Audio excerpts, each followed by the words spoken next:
Good morning. Oh, my voice just broke. Good morning, everybody. You can tell who hasn't spoke yet. You are very welcome to this morning's Back to Basics masterclass with Jem. Excuse me. We will just give it a minute or so for some people to join in. And you are very, very welcome. Well, we have a few people joining in already. Brilliant. If you can give me a little heads up that you can hear me okay, and we'll get kick-started. A little thumbs up or a little comment. This is where I'll start squinting now at the screen. You're all very welcome. Good morning or good evening, depending on what part of the world you're watching in from.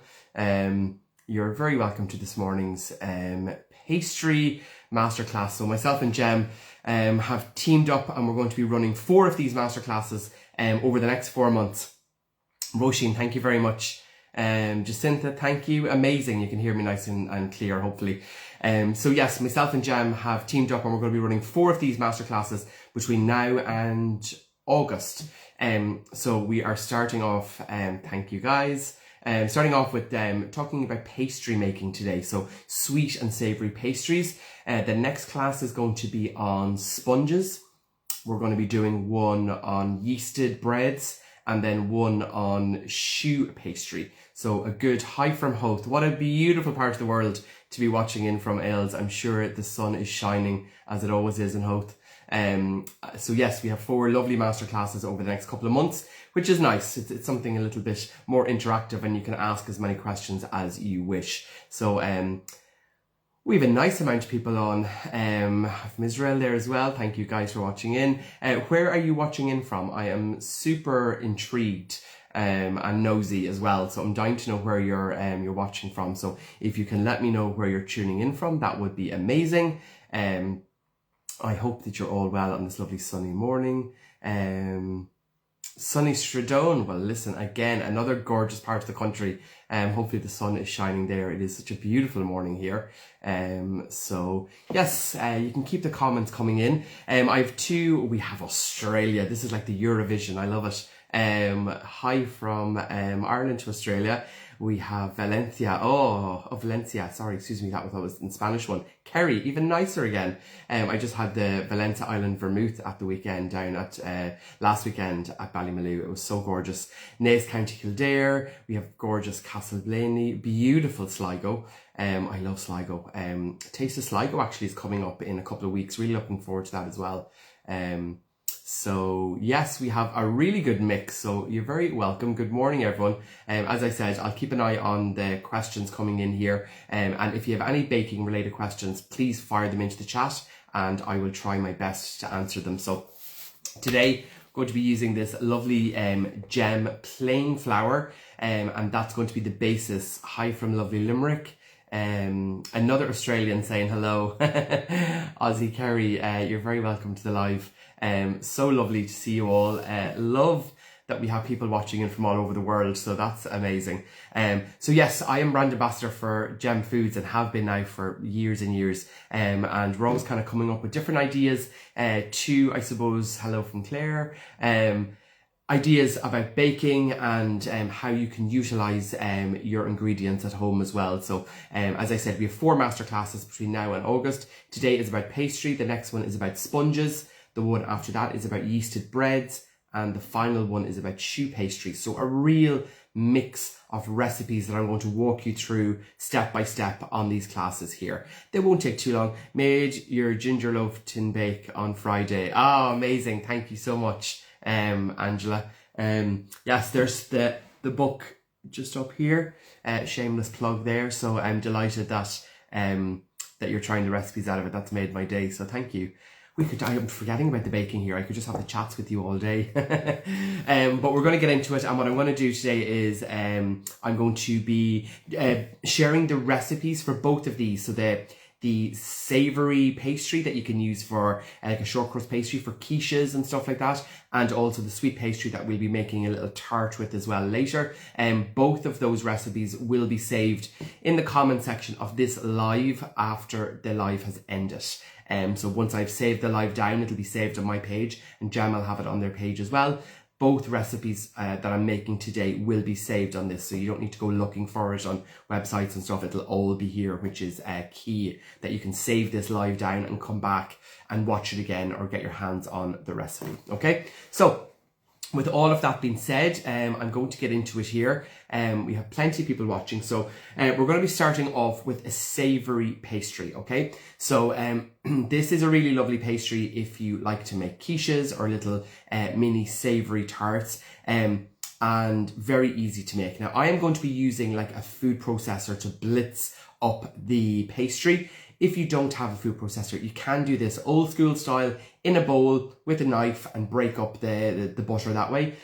The number one thing and the most important thing to remember with this is that you want to keep the pastry as cold as possible. So the less handling involved, the better, because the more you handle it, the heat of your hands, and especially on a day like today when the weather is really lovely, the kitchen can get quite warm. So again, what I'd say to you is pastry is handle it as least as possible, and also the butter, make sure your butter is literally ice cold. So I've taken mine out of the fridge literally just before the live started, so it's really, really cold. I am using a food processor here, and it makes it in seconds, and it's a really, really quick, fast way to make a savoury pastry. So with that being said, I have the recipe just here beside me, so I'm just going to revert back to it. You need 270 grams of, I'm using the gem plain flour today, 170 grams of cold butter cubed, a pinch of salt, or if you're using salted butter, then you don't need to put in the pinch of salt. There's enough salt in the butter, but if you're baking or cooking with unsalted butter, definitely put a pinch of salt in there. A half a teaspoon of ground nutmeg, and 1 egg then for binding, okay? So you can do this recipe by 2. You can cut this recipe down in half depending on the size of tin that you're using. And I really, really, really love the addition of nutmeg in a savoury pastry. Nutmeg was classically used so much, I suppose, in classic French cooking. In college, when I was in college, we were always taught to use nutmeg. We put it into sauces, custards, you put it into quiches, put it into pastry. It was lovely in potatoes, so many, in pasta is another one as well. So nutmeg was a really, really lovely ingredient, but it adds a lovely underlying flavour to your pastry when you're making it, okay? So that's the ingredients that we're going to need for the pastry. That's the hardest part, is the weighing up, because making of it, very, very simple, okay? Any questions so far, guys? Are we all happy and content? I hope that you're curled up, relaxing on this lovely Sunday morning, or if you're baking along with me, fair play. But yeah, any questions? Are we good? Before I start making lots of noise here with my mixer. Okay, we're good. We're nice and content, so that's great. So I have my tried and tested little tabletop mixer here, okay? And this is really good for blitzing up, for making like pastries. I find like these savoury cold pastries, but then for everything else in between for blitzing up, okay? So depending on the size of your mixer, you might need to cut the pastry down in half if it doesn't fit into your mixer. But for the savoury pastry, you're just going in with your gem plain flour. I'm putting in that pinch of nutmeg. This is already pre-ground nutmeg, but if you have the little nutmeg, and you can grate that in as well. Cold butter, again, really, really cold, straight from the fridge, and I'm going to blitz this up, okay? Now, a few things to remember here. We're blitzing this up here because we don't want to touch the pastry too much, because this is the savoury pastry. We want to keep it nice and cold. I'm going to blitz this up until the butter kind of breaks up into little lumps. What we don't want to do is to mix this so much that the butter completely disappears, and then obviously with the rotations of the blade, it'll heat up the pastry, the dough, the butter will start to melt, and then it'll start clumping together. We just want to blitz this enough that there's little specks of butter through there, maybe half the size of like garden peas, little piece of butter, and that's completely okay, because we still need to add in our egg. So we're going to be mixing this further afterwards. We don't want to take it too far at this stage. So having little pieces of butter in there at this stage is completely okay after you pulse it. So I'm going to do that now. So bear with the noise just for a second.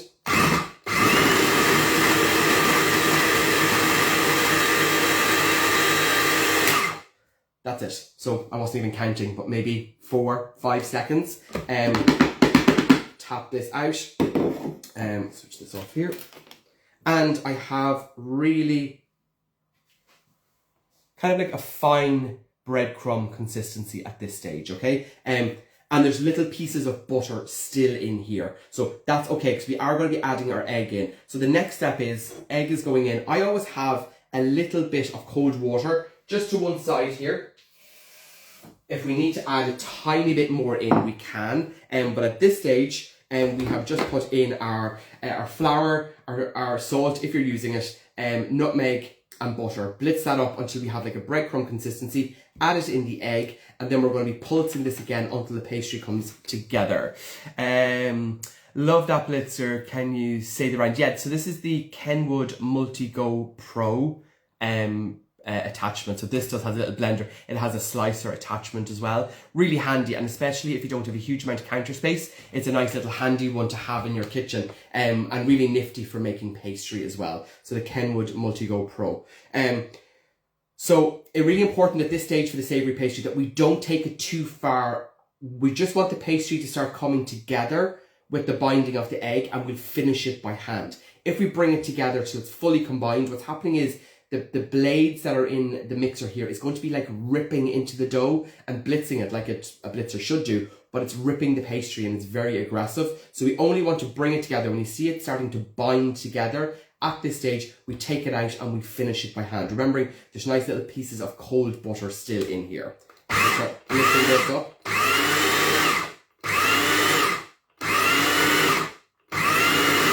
Might need to add in just like a teaspoon of water. Try not to pour it all over the table. That's it. That's the pastry done.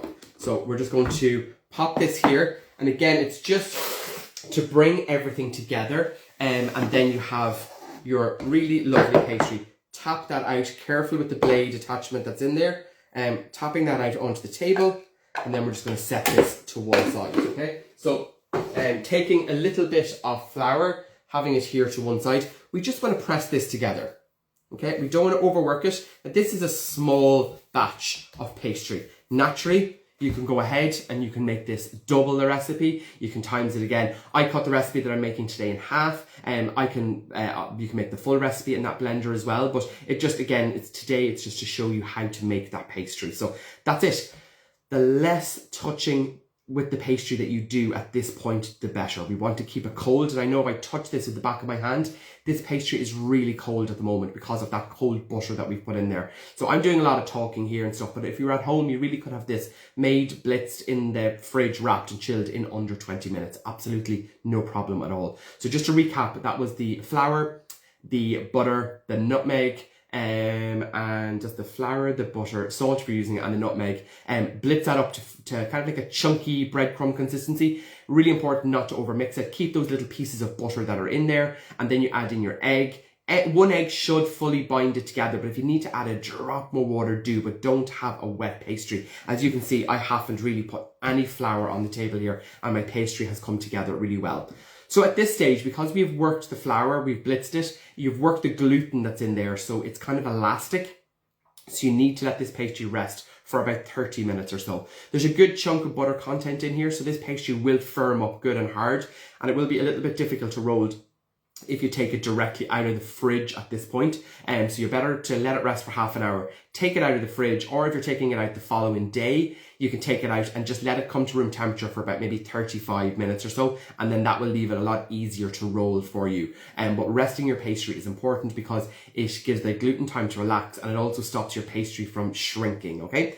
That's your savoury pastry. What else can you add to this? So again, we added nutmeg in there. And what I love to do is if you can get your hands on like the Coleman's mustard powder, not like the soft mustard, but the mustard powder. Half a teaspoon of mustard powder in here is beautiful. So you're not changing the recipe by adding in a liquid. You're just adding in a flavour profile like mustard powder. Really lovely. You can put in different types of spices and stuff into your pastry. Cracked black pepper is really nice. If you wanted, you could put in a little bit of like a Parmesan cheese or something into the pastry. Keep away from softer cheeses like mozzarella, even cheddars, because that'll change the consistency. So just a little bit of like a grated Parmesan in here. That's really lovely as well. That pastry then is ready to line your tart case if you're doing like a quiche dish or individual ones, and then you blind bake that. And I'll be showing you that when I'm making this sweet pastry. But for now, that is our lovely savoury pastry. You would wrap that well and pop that into the fridge, as I said, and let that chill down. Any questions there, guys, just while I'm cleaning down here? I love seeing a question coming in. Any secret you would help to brown the bottom of your tarts apart from blind baking? So that's a really, really, really good question, Bernie. So, excuse me, to get a nice bake on the bottom of your tart, I generally have a tray in the oven and have it in the oven as it's preheating. Instead of putting it on a wire rack in the oven, if you put your tart directly onto like a baking tray that's metal, that'll conduct the heat and it'll also kind of cook the bottom of your pastry. If you're using like a ceramic quiche dish, you'll get an okay coloration, but metal conducts the heat so much better. So like a metal tart ring will conduct the heat and cook the bottom of your pastry better than like a Delft or a ceramic quiche baking dish. So I have one here. I'm just going to show it to you. I have it in the fridge. Where are we at? Here we are. So this is just a sweet pastry one that I've done, but it's done in a metal tart ring. So that's this pastry that I've made. That's it lined in a tart shell, ready to rock and roll. So it's a really lovely one, but again, metal pastry will conduct the heat better, which will leave better browning on your pastry. Also, when you're blind baking, what I do now at this stage is put parchment paper in here, and then I have rice, and I put my raw uncooked rice in here and bake that in the oven, 180, 160 fan for about maybe 12 to 15 minutes. Take out the pastry, or take out the rice and the paper and pop it back in for another maybe 6 to 8 minutes just to get it nice and brown. Some people like to egg wash the pastry after you take out the baking beans, and that gives a kind of a barrier. So if you're going to be putting in like a custard or a curd or a quiche egg mixture, that it won't make your pastry go as soggy on the bottom. But that's the savoury pastry tart, and I generally make it in a metal tart tin, because I find the tin conducts the heat better than your ceramic quiche dishes. But that's only a small little tip. So I'm going to pop this back in the fridge. I'll use that later. And that's our savoury pastry. You're very, very welcome. Savoury pastry done, nice and easy, as I said. And what's really lovely as well, sometimes if you want to put in like half a teaspoon of like Kashmiri chili powder, or if you want a pastry that has a little bit of colour to it, like half a teaspoon of turmeric in with your flour in the beginning, and that works really well too. Just regular curry powder, if you've got curry powder, you can add half a teaspoon of that into your pastry as well. Keeping in mind, everything that I've said there is a powder form, not a wet form. Because if you were to throw like a tablespoon or a teaspoon of wet mustard into that pastry, then you have to reduce the quantity of egg that you're putting in there, because your pastry is just going to be too wet and sticky. So it works perfectly well, but it's okay if you add in a flavour profile that's powdered and not wet. Okay? So that is it. Fresh herbs as well, so like chopped fresh rosemary, fresh thyme. That's really lovely in pastry too, if you want to add a little bit of jazz to your quiche. Thanks, Jim. Some lovely tips there. Surprising my Sunday morning cuppa. Thank you, Roisin. I'm delighted I'm keeping you company for a little while. So that is our sweet pastry, our savoury pastry done. Nice and simple. And as I said, obviously myself and Jen will be saving this down on our pages, and the recipes for the pastries, both the one I've just done and the one I'm about to make, will be saved on this live. So you can find the recipes there as well. Okay, so with that being said, we're going to move on to our sweet pastry. Sweet pastry then, this is my go-to. This, if you've been following me or my page for years, this is my pastry recipe, probably that I share the most. It's such a versatile, classic pastry recipe. I use it for my apple tarts, my lemon meringue pies. It's lovely just for biscuits. It's nice for mince pies, although we shouldn't be talking about that at this time of the year. It's a really, really versatile pastry, really nice. It's very buttery, it's very crumbly, very different to the one that we just made. And you will find that the one that I just made, if you roll that out for your quiche or whatever, there's more elasticity in the pastry that we've just made. where the one that we're just about to make now is definitely a little bit more difficult to handle and to work with. It can be a little bit softer and it can break on you. So again, the key to that is not to overwork your pastry, okay?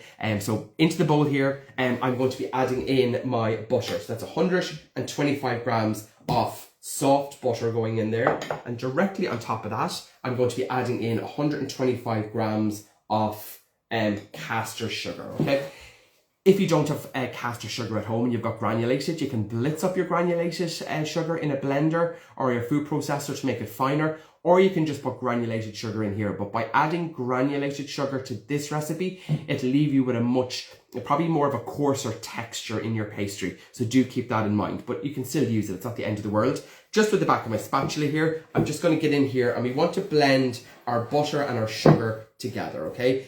We're not looking to cream this for 10-15 minutes. We're not making a sponge, okay? We're making a very, very simple pastry, okay? So again, just making sure that our butter and our sugar is completely blended well together. And then I'm going to be adding in a little bit of flavour. So I have a little bit of vanilla extract here. A good, I suppose, teaspoon or so of that going in. And again, just binding all of that together, okay? So that's it. We have our pastry, our butter. Now, again, the key part is here, especially if you're going to be making it by hand. Of course, you can make this in a stand mixer, but the pastry or the butter needs to be at room temperature. It just makes your life so much easier, okay? In saying that, having room temperature butter and sugar together in here, it's going to leave you with a really soft pastry, so you're definitely not going to be able to use this straight away. It needs to be chilled afterwards, okay? So that is our butter, our sugar, a little dash of vanilla has gone in there, and I'm just going to be adding in 1 egg to bind everything together. And my last ingredient then is my gem plain flour, okay? So just getting in here with my spatula, and I'm going to combine. Some people whisk their egg beforehand and add that in. I just crack the whole egg in. So we're going to be mixing this for about a minute or so. Again, not forgetting to scrape down the side of our bowl here, and then we get all of our egg mixed in. Shane, that's a big teaspoon you have. Which one did I use? Did I say a teaspoon or something? Oh, of the vanilla. Well, do you know what? It's fine for the vanilla, but make sure that if you're going to be measuring baking powder or bread soda, that you actually use a teaspoon. It's okay to have a little bit of extra vanilla in there for flavour. I was like, what did I just do there? Yes, so when it comes to vanilla, I free pour. That's probably why everything is so expensive that I make. How much flour? So we have 125 grams of butter, 125 grams of sugar, a dash of vanilla, 1 medium egg, and 250 grams of plain flour. And again, don't worry about trying to write all this down. Everything will be saved in the comment section of this video. So you'll be able to come back and have a little look at it. So obviously, after you added in your egg, you have a really soft base for your pastry. So giving that a good old mix, and we have a lovely cohesive soft mix there. So again, butter, sugar, vanilla, egg, and then we have our flour, which is ready to go. So this is our gem plain flour. Do I have my little sieve handy? I like to sieve this in just to make it a little bit lighter, and if your flour has been sitting for a little while, it just breaks up any little lumps that are in there. Just going to sieve that through. And very simply, what you're just going to do at this point is bring everything together. So again, with your spoon, just keep trying. And it looks like a lot of flour at this point. You're like, oh, sugar, is this too much flour? Trust me, it's not. Everything will combine. Now, I would say is personally, I like to start it off with the spatula here and then just get in with my hand at the end and just finish all this off. One thing I meant to say as well is with both of these pastries, the savoury, is that a question? No. And the savoury, the amount of people that are requesting to join the live is crazy. We'll not be joining anyone today, just maybe another live. The pastries can be frozen, really, really important as well. What type of weighing scales do you use? I'm looking for good ones. Well done in your book. Thank you so much. I am not I don't have a preference when it comes to weighing scales. You can buy them in shops online for 12, 15 euro. I don't even know what one I have here at the moment. I don't even know where I put it. Oh, here it is. It's just a generic little weighing scale. So this one here, I don't even know Is there a Camry? And yeah, I have 2 or 3 of them. Like they're inexpensive, so you don't have to go spending a huge amount of money on weighing scales. Absolutely not necessary. 12, 14 euro max is loads. But again, just make sure that you're getting one that does functions in grams or pounds and ounces, depending on what it is that you generally bake with. I generally only bake with grams. So yeah. So at this point now, I kind of have a little bit of a shaggy dough here, and I want to get in just with my hand here, and I just want to bring, I kind of do a claw motion, and I just bring everything together, making sure that we're getting all of that lovely flour that's in the bottom of the bowl, and we've got everything nice and mixed. So again, just like before, I'm going to put the tiniest little bit of flour on the table, returning this out, so we're getting all of that pastry, not leaving any of it behind us. Bowl that over there, and we have our sweet pastry here. Okay, so again, we don't want to mix the lard out of this. We're not making a brioche or a bread dough. We're keeping this nice and gentle, okay? And also, don't go crazy with putting too much flour on the table. I was only explaining this to the class that I was teaching the other day, that if you put loads of flour on the table, which I will put my hand up and say that I'm the worst in the world for doing it at times, what's happening is the more flour you have on the table, the more flour is being added into your pastry. And then you're turning your pastry into a crumble mix rather than a pastry, okay? The more flour that's been added to this, the drier it is, and the more it's going to crumble and break on you as you roll it. So don't overwork your pastry, and don't cover your table with flour. This is a soft pastry, but not to the point where I need to have tons and tons of flour on the table. Bring it together just once or twice there, and that's the sweet pastry made, done and dusted. That is the savoury pastry, sweet pastry. Both of these now can be wrapped and frozen. Wrap it really well, label them, because the amount of times I've opened my freezer drawers and looked at these after a couple of months and was like, which is which, and you don't know. Label them and wrap them really well, and they'll keep perfectly fine in your freezer for up to 3 months, no problem at all, okay? And then take it out obviously the day before you plan on using it, because that's quite a chunk of pastry and it'll take a little bit of time to thaw on you as well. So just to keep that in mind, these freeze really well. Or if you're cutting out little discs, if you're doing little individual cupcake, whether it's mince pies or little individual bakewells, you can roll your pastry, cut out your discs that you need, layer them with parchment and freeze those, and then pull them out as you need them, okay? So, with that being said, taking my pastry out of the way here, and I'm going to grab one that I made yesterday. It's wrapped, it's ready to go. I'm just going to give my hands a really quick clean here, and we're going to talk about lining our pastry case. So, for our sweet pastry, I'm not going to bother cleaning the table now because I'm going to be rolling a little bit on this as well. So for the sweet pastry, you can go ahead and make large, like the one that I showed you there with that's lined for the quiche already, and the large 8-9 inch tart tin. Exact same can be done with your sweet pastry, and that can be blind baked and used for apple pie. It can be used for lemon meringue pie. You can fill it with cream. You can fill it with custard. If you're making a Bakewell tart, and there is a recipe on my page, if you scroll down on my reels, you'll see that. You don't have to blind bake your pastry, and that's one of the recipes that you don't need to blind bake it. So you would line your tart shell, you'd put in your jam, your frangipane, your almonds, and you would bake that in the oven for about 45-50 minutes. And because it bakes for that length of time, your pastry actually bakes along with the frangipane. But for all other recipes, you would need to blind bake your pastry, okay? So, with that being said, I'm going to be using little small tart rings today. Little individual ones. I just washed this right before the live started, so I'm just going to dry that off. And these are little loose bottom tart shells. So if you're looking at doing little individual tarts, these are perfect. And again, you can buy these online.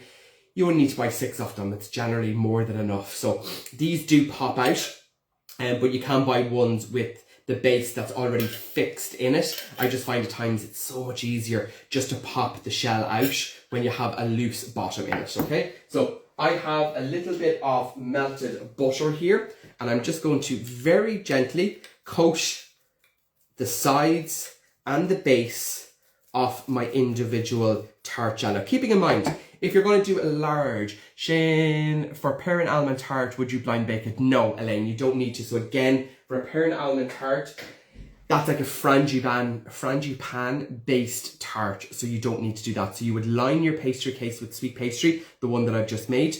Generally a pearl almond tart, you don't put jam in it. You just put your frangipan on top of the unbaked pastry, and then you would pop your poached pears on top, flaked almonds, and then bake that in the oven for, again, 45-50 minutes or so. And by the time that your frangipan is baked, the pastry on the bottom will be baked as well. So yeah, some people do call for blind baking it, but personally I find you're going to bake it for 15-20 minutes and then put your frangipan and bake it for another 40 minutes. Your pastry case is really over baked by the time your frangipan tart is done. So yeah, not necessary, and that's why I love making baked wells and things like that, because you don't need to blind bake it. So I've just greased my little tart tin here with some butter. Just going to grab a handful of flour here, and you can be a little bit messy with this here as well. Just load up your flour. We want to coat the entire tart tin with plain flour.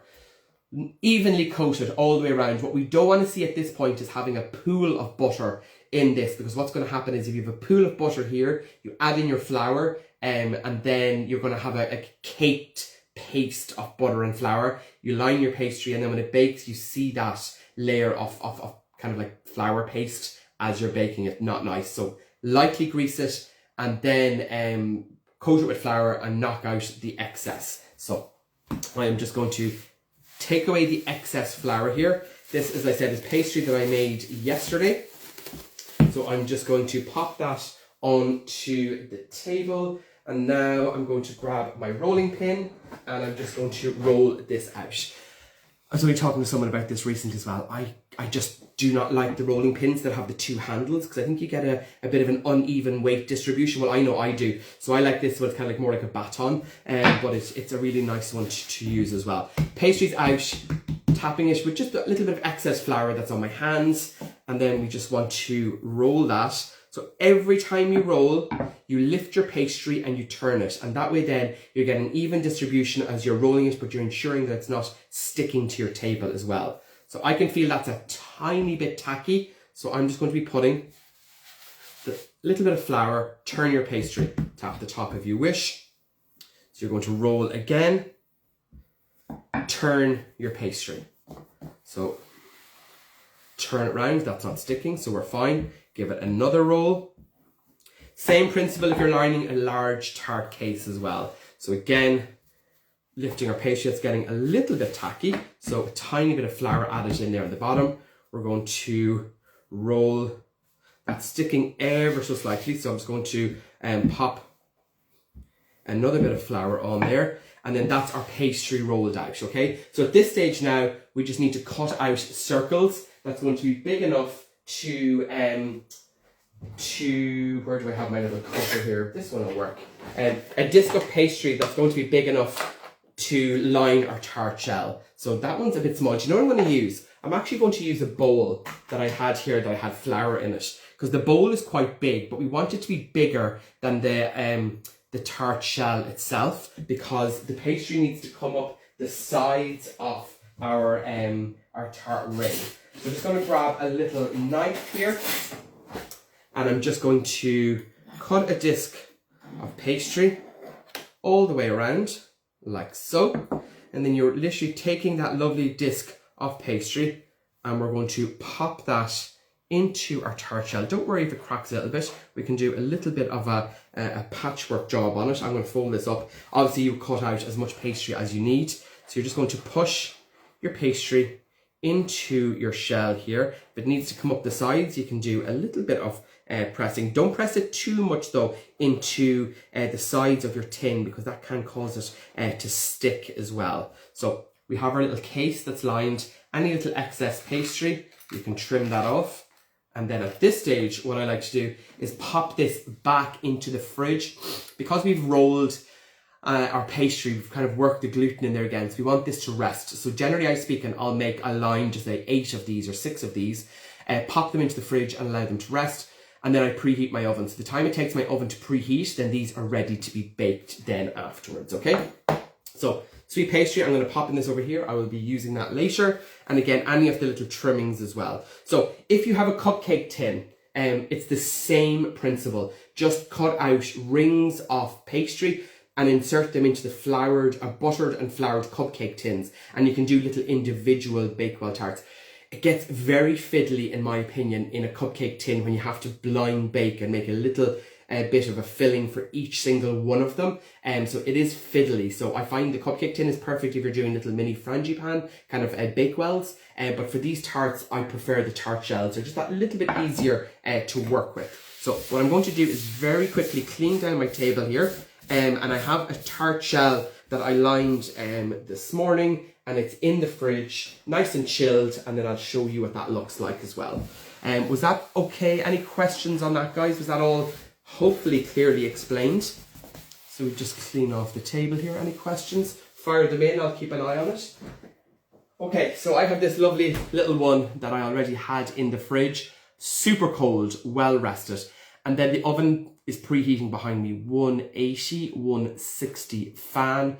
And these ones here take about maybe, what I say, 12 minutes to blind bake them initially. Take out your filling and pop them back in for about another maybe 5 minutes, and you get a really lovely golden brown shell. So when it comes to blind baking, I just have a little container here that's filled with rice. I've had this for an age. You just want to take your parchment paper. What I like to do with the parchment paper is crumple it up into the smallest little ball that you can.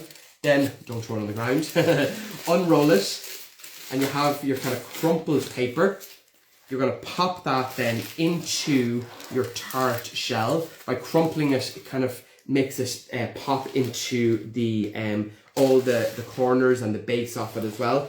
I just have a mixture here of rice. I've had it, I said, for an absolute age. And there's a couple of little random raw chickpeas and stuff in there as well. So please don't be going out buying loads of stuff for blind baking. Morning, Shane. I just got your cookbook. Can't wait to start baking. Oh my God, thank you so much. These messages, obviously, they make my day. Every time someone messages say they got my new book.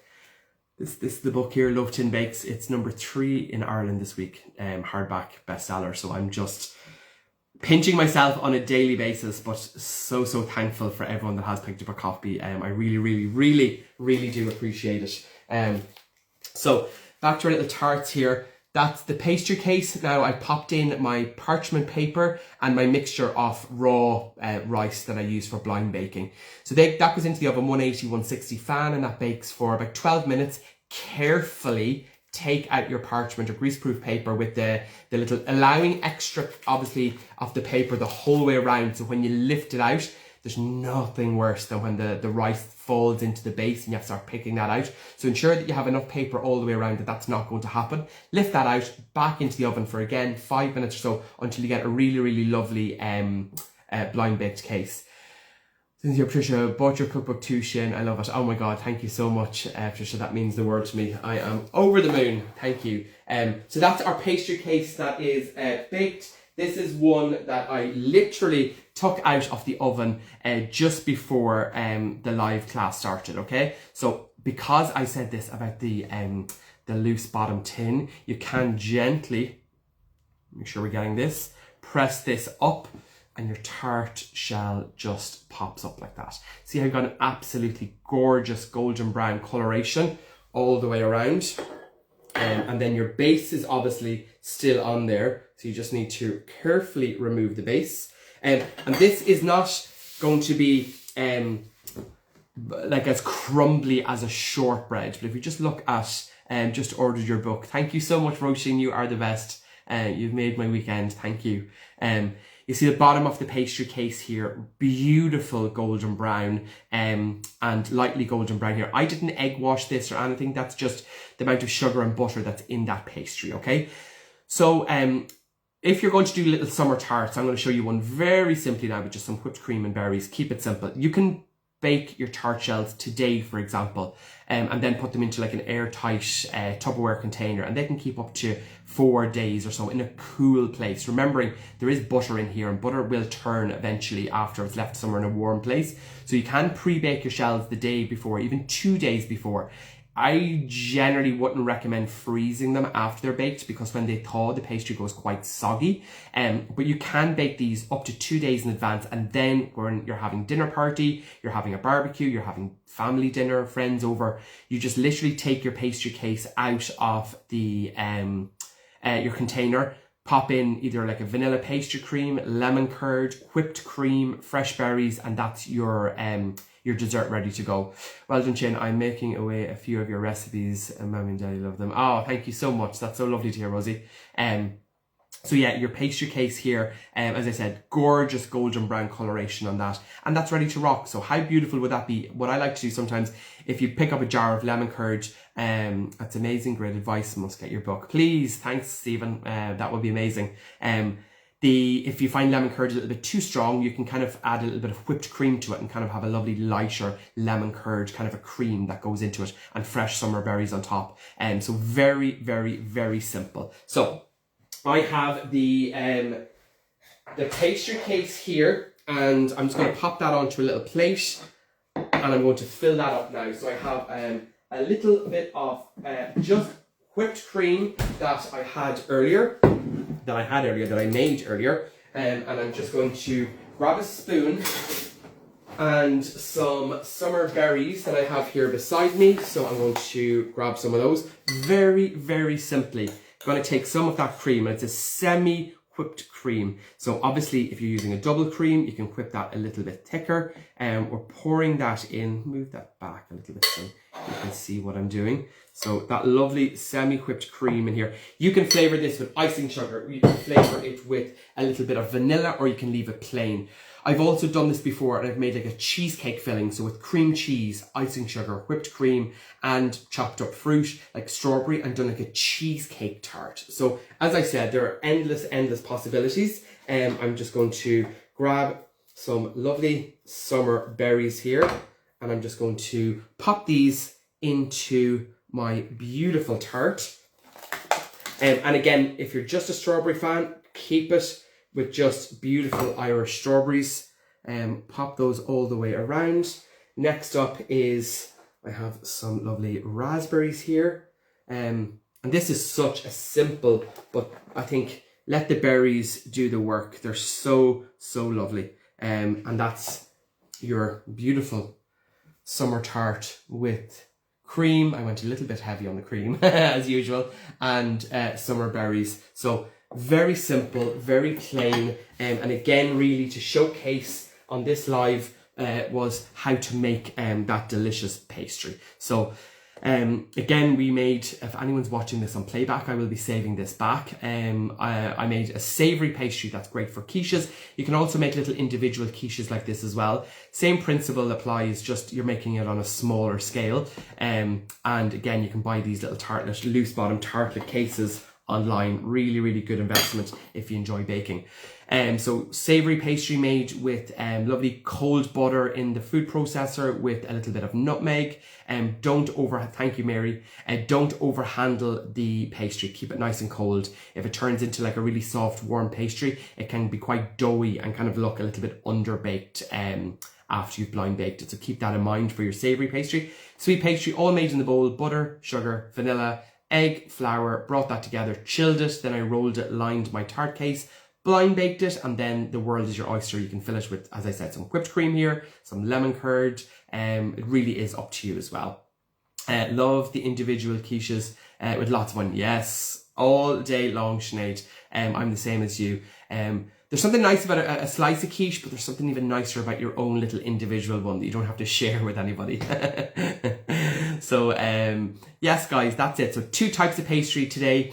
Remembering this is the first back to basics baking class that we're doing, and we have 3 more lined up with Jem. We have 1 every month, so we have another one coming up in June, 1 in July, and 1 in August. The one in June is going to be about sponges. I think we're going to be making a nice classic, I can't remember, was it a Swiss roll or a Genoese? One or the other. Then the third class is going to be about yeasted breads, and on that one we're going to be making gorgeous, do I defrost the blueberries? Well, if you're going to be using the blueberries as a filling, yes, I would defrost them, yeah. Then the third class, is yeasted doughs. Going to be showing you how to make a lovely yeasted dough and turning that into stunning bakery style cinnamon buns.